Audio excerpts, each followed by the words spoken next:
Comedian ড্রামাবাজ পিসিমণি যে তিনি আজকে যে কলকাতা হাইকোর্টে গিয়ে যে ড্রামা দেখানোর চেষ্টা করেছিল না, সেই নিয়ে শুভেন্দু দাকে জিজ্ঞাসা করলে শুভেন্দু দা দেখুন কিভাবে জবাব দিল।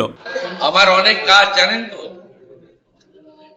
এইসব প্রশ্নের উত্তর দেওয়ার মতো আমার সময় নেই। এইসব প্রশ্নের উত্তর দেওয়ার মতো সময় নেই, আর এগুলো নিয়ে আমি ভাবিও না।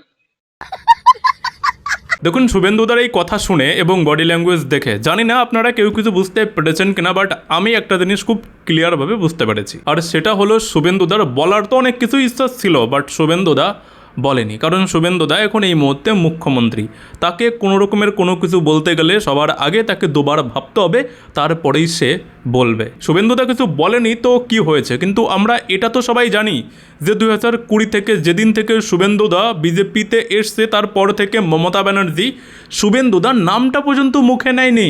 গদ্দার যা তা উল্টোপাল্টা যেমন পেরেছে তেমন বলেছে।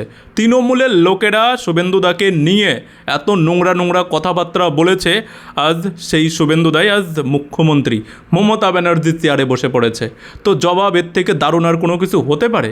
তারপরেও শুভেন্দুদার অনেক কিছু বলার ইচ্ছা ছিল, বডি ল্যাঙ্গুয়েজ দেখে কথা শুনে ক্লিয়ার বুঝতে পারলাম, বাট শুভেন্দুদা বলেনি আর শুভেন্দুদা কোনো জবাব দেয়নি, এটাতে আমি সব থেকে বেশি খুশি হয়েছি। যাই হোক, যারা ফলো করেননি করে নেবেন, আপডেটগুলো পেতে থাকবেন।